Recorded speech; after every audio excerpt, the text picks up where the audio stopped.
أعوذ بالله من الشيطان الرجيم. بسم الله الرحمن الرحيم.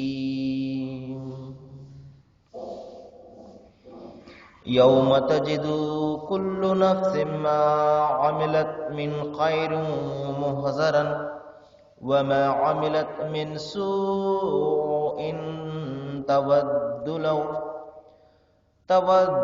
لو أن بينها وبينه أمدا بعيدا يحذركم الله نفسه والله رؤوف بالعباد. సదకల్లాహుల్ అజీమ్.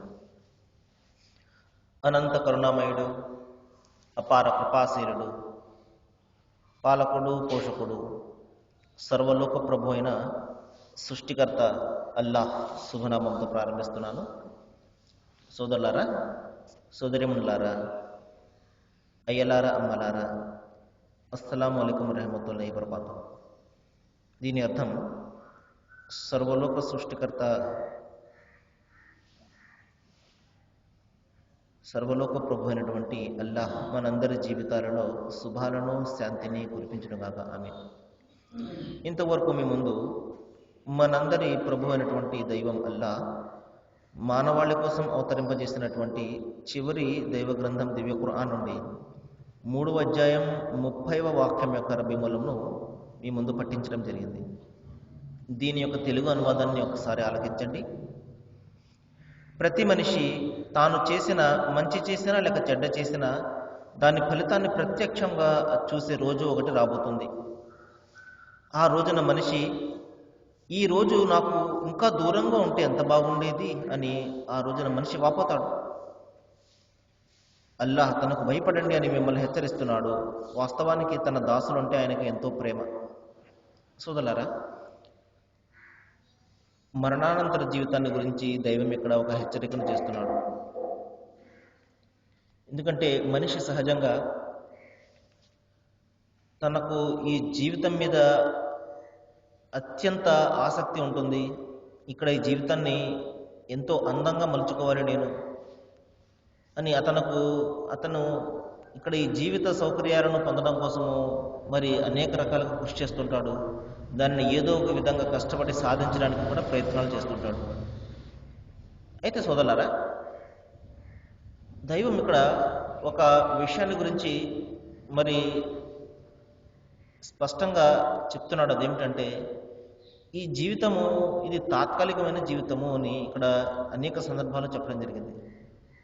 చాలామంది భావిస్తాము, ఇక్కడే జీవితము, ఇక్కడే మరణము, ఇంకా ఈ కాల పరిభ్రమణము తప్ప ఏదో ఈ విధంగా జరిగిపోతుంది కాలం. అనాది నుండి కూడా పుడుతున్నారు, పుట్టేవాళ్ళు కొంతకాలానికి చచ్చిపోతున్నారు, ఇదే జీవితము అని మనిషి భావిస్తున్నాడు.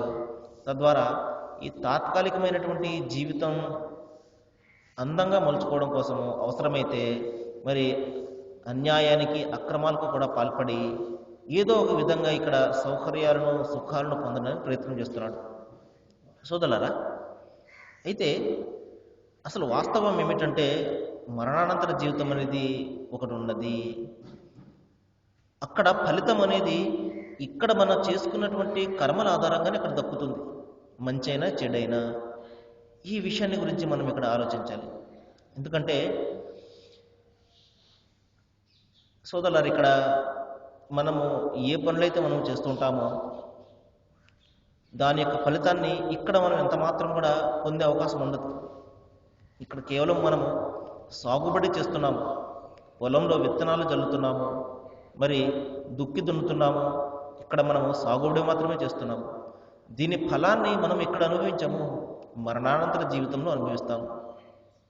ఇక్కడ మనము మంచి విత్తనాలు నాటి మంచి సాగుబడి ఇక్కడ మనం చేసామనుకోండి, దానికి తగ్గ ఫలితాన్ని మనం అనుభవిస్తాం. లేదు, ఇక్కడ ఇదే జీవితము, మరణం తర్వాత ఇంకొకటి లేదు అని ఇక్కడ మనం మన ఇష్టం వచ్చినట్లు జీవితాన్ని గడిపినట్లయితే మరణానంతరము మనము సరైనటువంటి పంట రాదు, ఇక్కడ వైఫల్యాన్ని చచ్చవి చూస్తాము. కాబట్టి సోదరులారా, దైవం ఇక్కడ ఒక మాట చెప్తున్నాడు. అదేమిటంటే, మీరు ఏదైతే చేసుకుంటారో అదంతా మీ కళ్ళ ముందు కనబడుతూ ఉంటుంది. అది మంచైనా, అది చెడైనా. ఇది ఇక్కడ మనం ప్రధానంగా అర్థం చేసుకోవాల్సినటువంటి విషయము. మనము చేసిన కర్మలే మన వెంట వస్తాయి. కాబట్టి మనము చేసిన కర్మలకు ఇంకొకరి బాధ్యత, వారు చేసిన పుణ్యాలకు మనకు ఫలము, ఈ విధంగా ఉండదు సోదరులారా.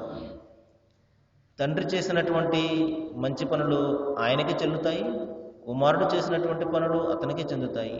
తండ్రి పాపం చేస్తే బిడ్డకు రావడం కానీ, బిడ్డ పాపం చేస్తే తండ్రికి రావడం కానీ ఈ విధంగా ఉండదు సోదరులారా. కాబట్టి ఎవరు ఎంత మంచి చేసుకుంటే అంత మంచి అతని వెంట వస్తుంది. ప్రత్యక్షంగా దాని యొక్క ఫలితాన్ని చూసే రోజు ఒకటి రాబోతుంది సోదరులారా. ఆ రోజున మనిషి ఏమని భావిస్తాడంటే, ఎవరైతే ఈ ప్రపంచమే పరమావధిగా జీవితం గడుపుతాడో, మరణానంతర జీవితం లేదండి అని ఎవరైతే అదంతా ట్రాష్ అండి, ఎవరైనా చూసొచ్చారా చచ్చిపోయిన వాడు తిరిగి బతికి లేచి ఈ విధంగా మరణాంతర జీవితం ఉన్నదని ఎవరైనా చెప్పొచ్చారా? అలాంటప్పుడు వాస్తవమైనటువంటి ఇది లేకుండా, ఒక రుజువు అనేది లేకుండా ఎలా నమ్ముతామండి? ఎందుకంటే ప్రతీది కూడా మనకు రుజువులు కావాలి ఇక్కడ సోదరులారా. అందుకనే ఇక్కడ దైవం చెప్తున్నాడు, కొన్ని మీ కళ్ళకు కనపడవు, అయినప్పటికీ మీరు దాన్ని విశ్వసించాలి. అదే విశ్వాసం అంటే. కాబట్టి సోదరులారా, ఇంకొక విషయం ఏంటంటే, కంటికి కనబడేదే మనం విశ్వసిస్తున్నాము అంటే, కంటికి కనబడినటువంటి అనేక విషయాలు మనం నమ్ముతుంటాము. ఉదాహరణకు మన ప్రాణమే ఉంది, మన కంటికి కనబడదు, నమ్ముతాము. ఈ విధంగా అనేక అంశాలు కంటికి కనబడినప్పటికీ మనం నమ్ముతుంటాము. అటువంటిదే మరణానంతర జీవితం కూడా. చిన్న ఉదాహరణ చెప్తాను చూడండి. ఇద్దరు వ్యక్తులు ఉన్నారు. ఒక వ్యక్తి మరణానంతర జీవితం లేదు, ఏమీ లేదు, అదంతా ట్రాష్, ఏ నమ్మకండి అని చెప్పేసి ఈ జీవితమే జీవితం, ఇక్కడే బాగా గడపాలి, మనం ఉన్న 4 రోజులు ఆనందాన్ని అనుభవించాలి, ఎంజాయ్ చేయాలి అని భావించే వ్యక్తి ఒకడు ఉంటాడు. ఇతని జీవిత విధానం ఏ విధంగా ఉంటుంది? ఏదో ఒక విధంగా సుఖాన్ని పొందాలని ప్రయత్నం చేస్తాడు, అవసరమైతే అడ్డదారులు కూడా తొక్కుతాడు. మరి తన వలన ఇతరులు బాధపడతారు, వారికి హాని జరుగుతుంది, అన్యాయం జరుగుతుంది అన్న విషయం అతనికి పట్టదు. నేను బాగుంటే చాలు, మిగతా వాళ్ళు ఏమైపోయినా పర్వాలేదు అని అతను ఏం చేస్తాడు? అవినీతి అక్రమాలు చేస్తుంటాడు. అవినీతి అక్రమాలు చేస్తే అదేంటండి, ఇతరులకు ఏంటంటే నష్టం అని చెప్పేసి. సోదరులారా చూడండి, ఒక అధికారి ఉన్నాడు, అవినీతిపరుడైనటువంటి అధికారి, అక్రమమైనటువంటి అధికారి ఏదైనా ఒక ప్రాజెక్టు కట్టడానికో లేకపోతే ఒక ప్రజోపకరమైనటువంటి పని చేయడానికి అనుమతి ఇచ్చాడనుకోండి, ఏం జరుగుతుంది? నాసిరకమైనటువంటి కట్టడాలు అక్కడ కట్టడం జరుగుతుంది. కొంతకాలానికి అవి మరి పడిపోతాయి, తద్వారా అనేక మందికి నష్టం జరుగుతుంది. కాబట్టి ఇతని అవినీతి వలన అనేక మంది బాధపడుతుంటారు. కానీ అతనికి అదేమి కూడా పట్టదు. నేను బాగున్నానా లేదా, నా జీవితం బాగున్నదా లేదా, నేను ఇక్కడ సుఖాన్ని పొందుతున్నానా లేదా అనేది అతను ఆలోచన చేస్తాడు. మరి ఇంకొక వ్యక్తి ఉంటాడు, మరణాంతర జీవితాన్ని గురించి నమ్మిన వ్యక్తి ఉంటాడు. కంటికి కనబడదు అతనికి, కానీ నమ్ముతాడు. గ్రంథాలు చెప్తున్నాయి కాబట్టి మరణాంతర జీవితం ఒకటి ఉన్నది, ఈ జీవితం తాత్కాలికమైనది, నేను సరైనటువంటి మార్గాన్ని ఎన్నుకుని అందులో నడిచి మరణానంతరము నేను సాఫల్యాన్ని పొందాలి అన్న ఆలోచన కలిగిన వ్యక్తి ఒకడు ఉంటాడు.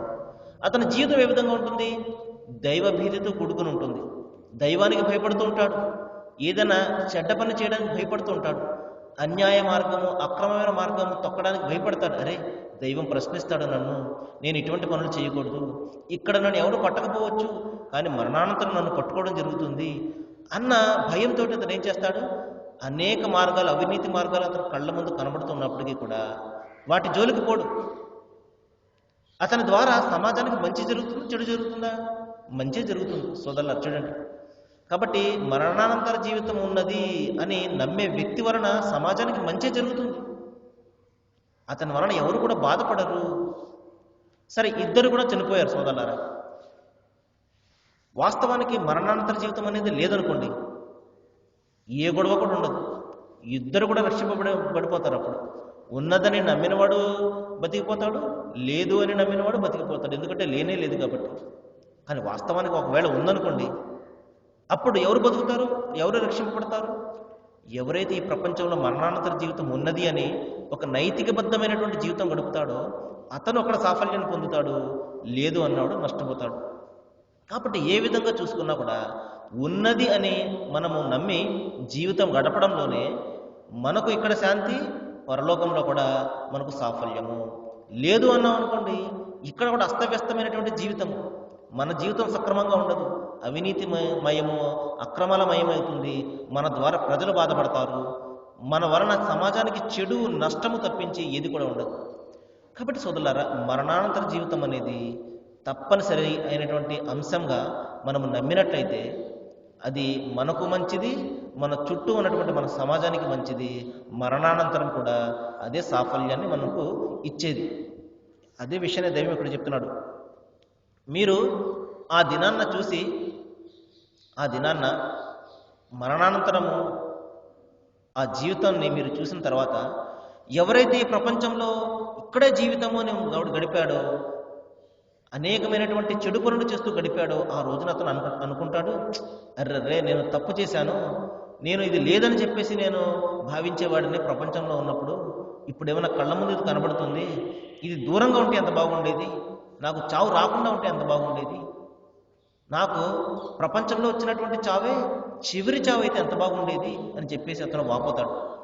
సహజంగా మనకు ఏదైనా ఒక చెడు జరిగిందనుకోండి, భావిస్తుంటాం, అరే ఆ పని చేయకుండా ఉంటే బాగుండేది, ఈ విధంగా నాకు ఈ ఆపద వచ్చేసింది అని, ఇంకొక అవకాశం వస్తే ఆ పని చేయకుండా ఉంటాను, నేను ఈ ఆపద నుండి తప్పించుకోవచ్చు అని చెప్పేసి మనిషి సహజంగా భావిస్తుంటాడు. అదే అంశం అక్కడ కళ్ళ ముందు కనబడగానే అతను ఈ విధంగా అనుకుంటుంటాడు, అరే తప్పు చేశానే నేను, ఆ విధంగా చేయకుండా ఉంటే ఎంత బాగుండేది, మరణానంతర జీవితం ఉన్నది అని చెప్పేసి నేను నమ్ముంటే నా జీవితం బాగుండేది అని అతను వాపోతాడు. కానీ దానివల్ల ఏంటి ప్రయోజనం సోదరులారా? అనేక సందర్భాలు నేను చెప్తున్నాను. అల్లా ఇక్కడ ఒక ఆజ్ఞ ఇస్తున్నాడు. అదేమిటంటే, నాకు మాత్రమే మీరు భయపడండి, మీలాంటి సాటి జీవజాలాలకు, మనుషులకు, మీకంటే తక్కువైనటువంటి జీవజాలాలకు ఈ విధంగా మీరు వాళ్లకు భయపడకండి. కాబట్టి దైవం ఒక్కనికి మాత్రమే భయపడండి, ఇది ఆయన హక్కు, ఆయన హక్కుని మీరు చెల్లించండి. ఏ విధంగా అయితే ఒక బిడ్డ తన తండ్రికి ఏ విధంగా అయితే భయపడతాడో, అదే విధమైనటువంటి భయము ఒక్క దైవానికి మాత్రమే చెల్లించాలి. అదే నిజమైనటువంటి గౌరవము, అదే నిజమైనటువంటి విశ్వాసం. ఇంకా హెచ్చరిస్తున్నాడు, వాస్తవానికి ఆయన తన దాసులంటే అమితమైనటువంటి ప్రేమ గలవాడు. సృష్టి ప్రభువు కారుణ్యమయుడైనటువంటి, కరుణామయుడైనటువంటి ఆ దైవము మానవాళి పట్ల అమితమైనటువంటి ప్రేమ గలవాడు. కాబట్టే మరి చిన్న పిల్లలకు సముదాయించినట్లు మనకు ఈ మాటలన్నీ కూడా చెప్తున్నాడు. లేకపోతే చూడండి, మనము ఏదైనా ఆయనకు వ్యతిరేకమైనటువంటి పని చేసినప్పుడు ఆయనకు ఆగ్రహం కలిగిందనుకోండి, ఏ విధంగా మనం శిక్షించేవాడు? ఉదాహరణకు మన బిడ్డలే మన మాట వినడం లేదనుకోండి, బెత్తం తీసుకుని కొడుతూ ఉంటాం. మనం సహనం వహించాం, మనం అరే బిడ్డే కదా వదిలేద్దాం అని చెప్పేసి.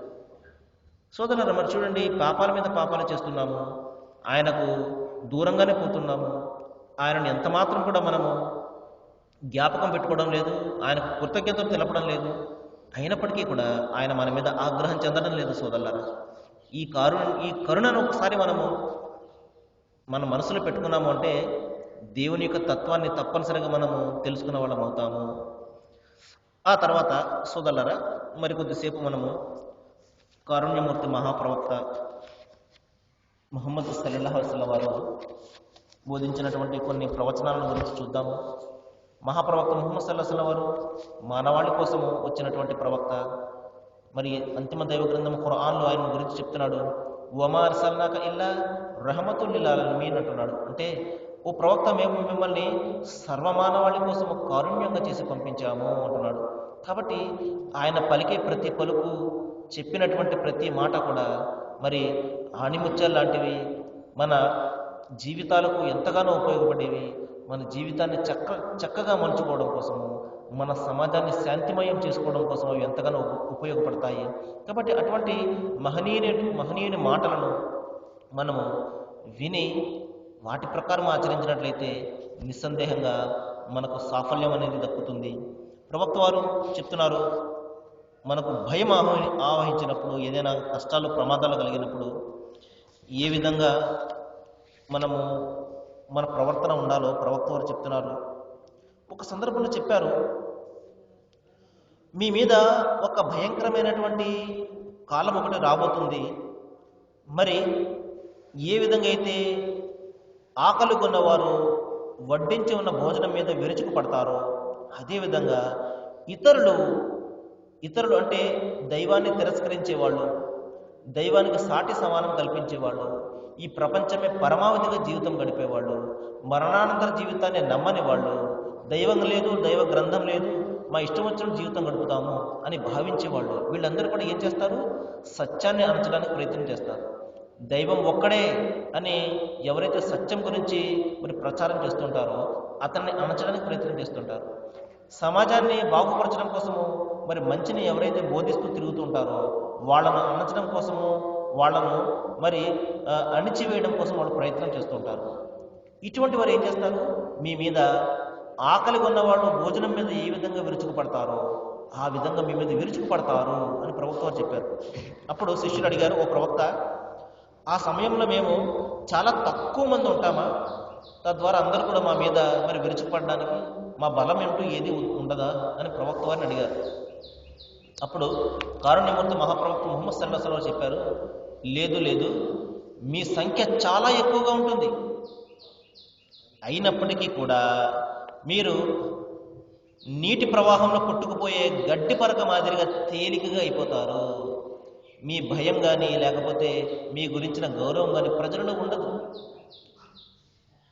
చూడండి సోదరులారా, ప్రవక్త వారు చెప్తున్నారు, దైవాన్ని విశ్వసించేవాళ్ళు, సత్యాన్ని బోధించేవాళ్ళు చాలామంది ఉంటారు, కానీ మీకు ఏ విలువ కూడా ఉండదు అన్నారు. అప్పుడు శిష్యులు అడిగారు, ఓ ప్రవక్త, ఇంత భయంకరమైనటువంటి పరిస్థితి ఎందుకు దాపురిస్తుంది మాకు? సత్యాన్ని గురించి ప్రకటిస్తూ ఉంటాము, అందరికీ మంచిని బోధిస్తూ ఉంటాము, అయినప్పటికీ కూడా మాకంటూ విలువ ఉండదా అనగానే ప్రవక్త వారు అంటారు, రెండు విషయాలు మీ మనస్సుల్లో చోటు చేసుకుంటాయి, మీ జీవితాల్లో చోటు చేసుకుంటాయి, తద్వారా మీరు ఎటువంటి విలువ లేకుండా అయిపోతారు, గడ్డి పరక మాదిరిగా తేలికగా అయిపోతారు జనాల దృష్టిలో. అప్పుడు శిష్యులు అడుగుతారు, ఓ ప్రవక్త, రెండు విషయాలు ఏమిటి అనగానే, ఒకటి ప్రపంచం పట్ల వ్యామోహం. మీలో కూడా ప్రపంచం పట్ల వ్యామోహం చోటు చేసుకుంటుంటుంది.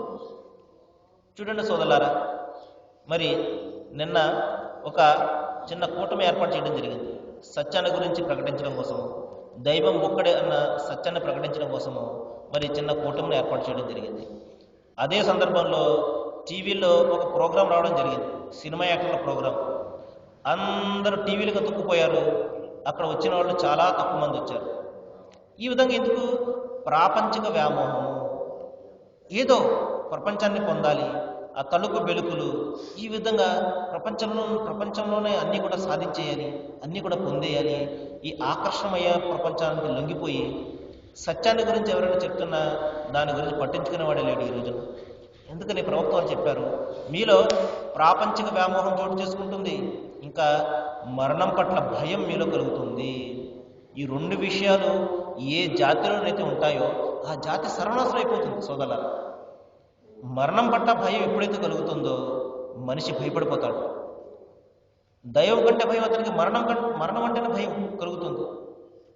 చూడండి, ఎందుకనే యూదులను మనం గమనించినట్లయితే వాళ్ళకు మరణం అంటే ఎంత భయం అంటే ఏదో ఒక విధంగా 1000 సంవత్సరాలు బతికేయాలి నేను అని చెప్పి భావిస్తుంటారు. అందుకని చూడండి, వాళ్ళు ఏదైనా విమానాలు తయారు చేశారనుకోండి, పైలట్లెస్ విమానాలు తయారు చేస్తుంటారు. అందులో పైలట్ ఉండడు, రిమోట్ కంట్రోల్ తోటి నడిచే విమానాలు తయారు చేస్తుంటాడు. యుద్ధాలు చేస్తున్నాడు కానీ అందులో సైనికులు ఉండరు, సైనికులు లేనటువంటి యుద్ధాలు చేస్తుంటారు. ఎక్కడో ఇక్కడ మేట నొక్కుతుంటాడు, అక్కడ అమాయకుల మీద బాంబులు వేసేస్తుంటాయి ఆ విమానాలు వచ్చి. ఎందుకంటే భయం వాళ్ళకి, ఎక్కడ చచ్చిపోతాము అని చెప్పేసి. ఈ విధంగా మరణం పట్ల ఎప్పుడైతే భయం మనుషులు కలుగుతుందో అతను సర్వనాశనం అయినట్లే. ఎందుకంటే జీవితం వచ్చేది, మరణం వచ్చేది ఆ పరాతత్వరుడి నుండి, ఆ సృష్టికర్త నుండి అన్న ఆలోచన లేకుండా అరే చచ్చిపోతామేమో అన్న భయం అతనిలో కలిగిందంటే ప్రపంచం పట్ల వ్యామోహం పెరిగిపోతుంది. ఈ రెండు విషయాలు కూడా మనిషిని సర్వనాశనం చేసేవి. ప్రవక్త వారు చెప్పారు, మీ సమాజంలో కూడా ఈ రెండు విషయాలు చోటు చేసుకుంటాయి. అందుకనే చూడండి, ఈ రోజున ముస్లింలుగా చెప్పబడే వాళ్ళు కూడా చాలా మందికి మనకు కనబడుతుంటారు. విశ్వాసం అంటే మేము అని దైవ గ్రంథాన్ని మరి పట్టుకుని తిరిగే వాళ్ళు కనబడుతూనే ఉంటారు. కానీ ప్రపంచంలో ఆగడాలు ఏదైనా ఆగుతున్నాయా? ప్రపంచంలో ఏదైనా చెడు ఏదైనా ఆగుతుందా? పాశ్చాత్య ప్రపంచాన్ని మనం తీసుకున్నాం, దైవదాసులు అందరూ కూడా దైవ విశ్వాసులుగా చెప్పుకునే వాళ్ళే, దైవ గ్రంథాన్ని పట్టుకుని తిరిగేవాళ్ళే. కానీ ఎక్కడ లేనటువంటి చెడులన్నీ కూడా అక్కడే మనకు కనబడుతుంటాయి. ఈ విధంగా ఎందుకు జరుగుతుంది? ఎందుకు జరుగుతుందంటే నిజమైనటువంటి విశ్వాసము, దైవప్రీతి, దైవభక్తి, పాపభీతి మనసులో లేదు. కేవలము బయటకు మాత్రమే చూపించడం కోసము మనం చేస్తున్నాము. మేము విశ్వాసులమండి, మేము ముస్లింలమండి, మేము అదండి, మేము ఇదండి అని మాటలకైతే చెప్పడం, చేతల్లో ఒక్కటి కూడా కాన రావడం లేదు. తద్వారా ఏం జరుగుతుంది? ఏ విధమైనటువంటి ప్రభావం మరి కనబడడం లేదు. మంచి చెప్తున్నా కూడా చెప్పొచ్చావు లేవయ్యా, ముందు నువ్వు ఆచరించు అన్న ధోరణి ఈ రోజున కనబడుతుంది సోదరులారా. సరే, మరికొన్ని విషయాలు మనము రేపు మాట్లాడుకుందాము. ఈ రోజున మన చర్చకు వచ్చినటువంటి అంశం ఏమిటంటే, మనిషి మంచి చేసినా చెడు చేసినా దాని ఫలితం అతనే అనుభవిస్తాడు. కాబట్టి నేను పాపాలు చేసేసి నా పాపాలను ఇంకొకళ్ళు మోసేస్తున్నారు అని చెప్పేసి అతను భావించాడు అంటే మహాపొరపాటులో ఏమరపాటులో ఉండినట్టే. కాబట్టి మనం మంచి చేసుకుంటే మంచి మన వెంట వస్తుంది, పాపం చేసుకుంటే ఆ పాపం ఫలితం కూడా మనం అనుభవించాలి. దైవం మీకు నాకు మనందరికీ కూడా మరి సత్యాన్ని తెలుసుకుని దాని ప్రకారం ఆచరించే భాగ్యాన్ని ప్రసాదించుగాక. వాకిరు దవన అనిల్ హమ్దులిల్లాహి రబ్బిల్ ఆలమీన్.